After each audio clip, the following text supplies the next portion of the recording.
pang mayaman. Guys, ito yung dalawang unit na ginagawa namin sa Westdale. Dalawang unit to na magkatabi. Yung isa halos tapos na.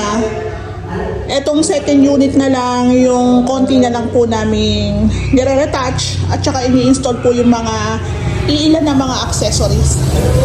So ito po kagagawa lang to ni Ray kasi pinatapos niya po muna yung pintura dito. So sa design ng may-ari, meron talaga siyang fluted panels. So hindi ko na siya pinapili kasi doon sa pinaka-design at doon sa fluted panels na nakalagay doon, same lang din naman ng kulay.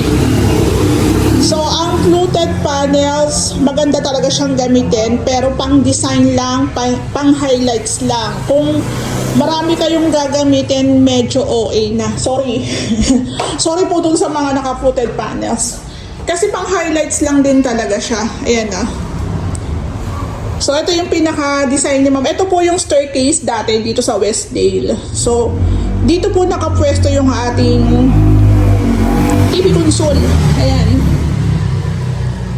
Maganda rin yung pwestuhan niya kasi kung ako rin naman po ang tatanungin kung saan ko ilalagay yung aking sofa set o yung ating mga upuan, mas maganda po nakasandal siya sa pader. Ayan, nakasandal siya. So maganda rin po dito yung pinakalayo po ng TV, saktong-sakto lang, hindi masyadong malapit. So dito po, hindi na rin kami naglagay dito ng handles kasi sa design ni ma'am wala naman din talagang handles. Isa pa, kung merong handles po dyan, pwedeng conflict lang po yung pagdadaan, baka babangga pa. So ito, so sa ilalim po meron siyang parang hilahan dyan, so no need na. Ayan o. So ito naman pong ating drawer is so close po yan. Ayan siya. Ayan o. So sakto lang naman yung laki niyan. I think nasa 30 lang po yata yung pinakalapad nito. Ayan, so close siya. So no need na lagyan ng handles. Pero siguro kung gusto na may-ari may handles, pwede rin naman. Pero yung pinakailalim na po ang pinaka-handles niya. So dito sa design meron talaga siyang shelves dito. Ayan. So, naka-doko finish yan. Ayan, o diba? By the way, sa renovation namin dito sa Westdale, full renovation po ito. Ayan.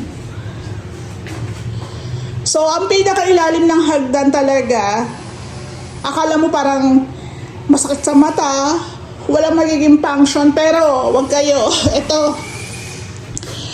kung meron kayong bisita, nakakatawa man to sasabihin ko, pero kung meron kayong bisita at gusto nyo rin talagang pagkasyahin talaga sa bahay, pwede dito. Meron tayo dito maliit na motel.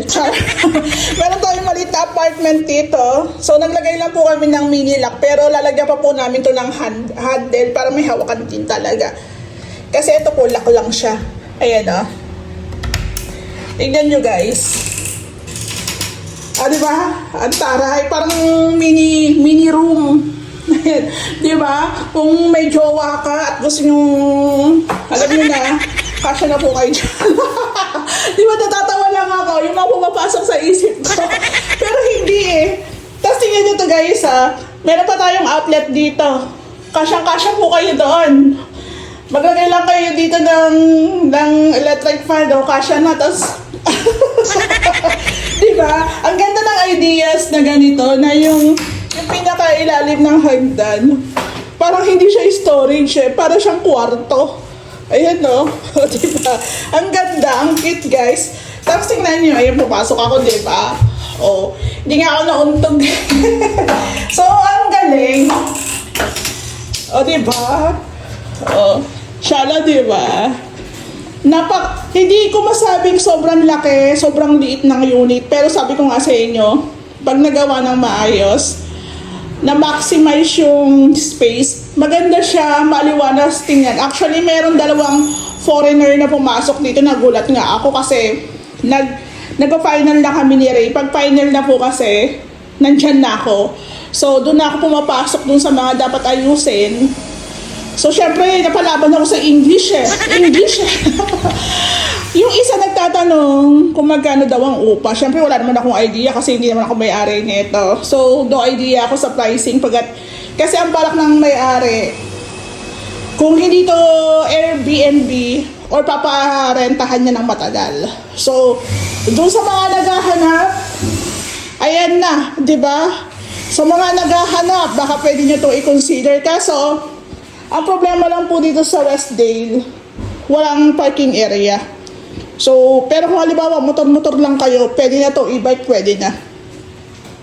So, sabi ng isang foreigner, magkano daw ang upa? Ang sabi naman ng isang foreigner, I like the design. Sasabihin to niya sa engineer niya, o di ba? Kumukuha lang siya ng idea.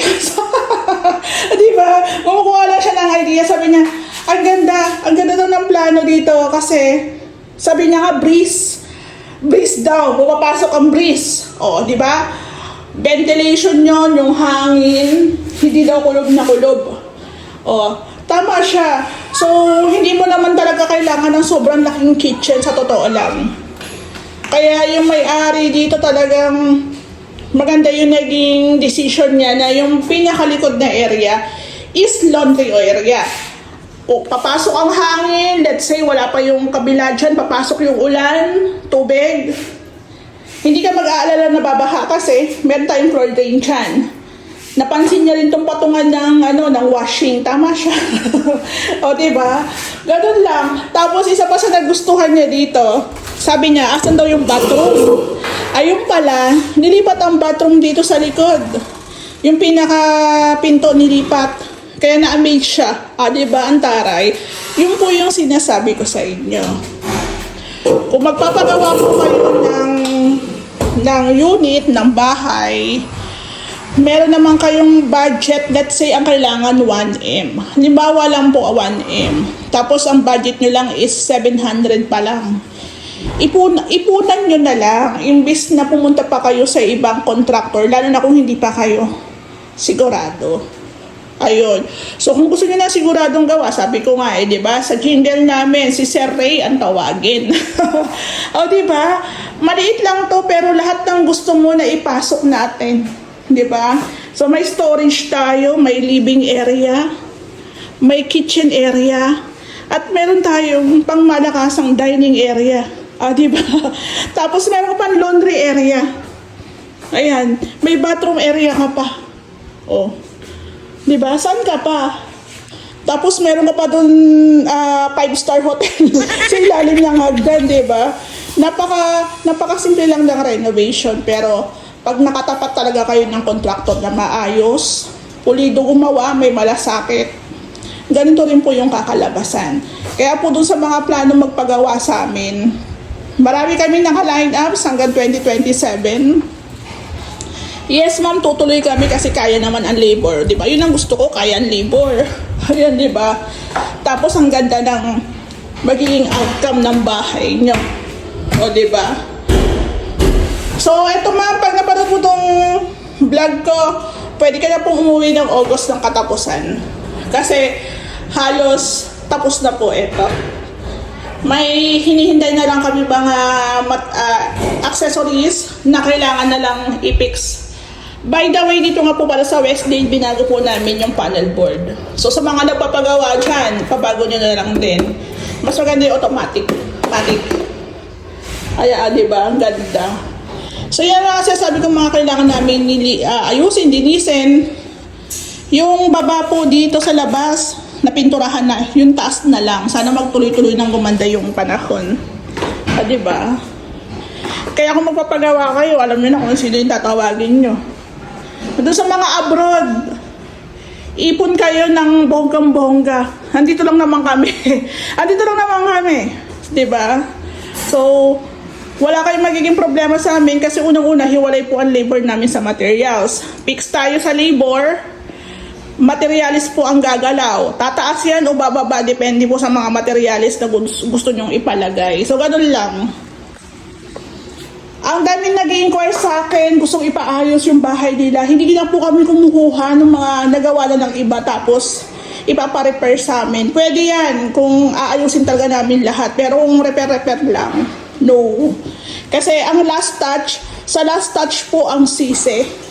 Kaya kung gusto niyo ipaayos yung bahay ninyo, buong bahay talaga ang aayusin namin. Pero kung ito lang, ay hindi po namin yan kukunin. Sorry po. Ang tanong, may budget pa ba?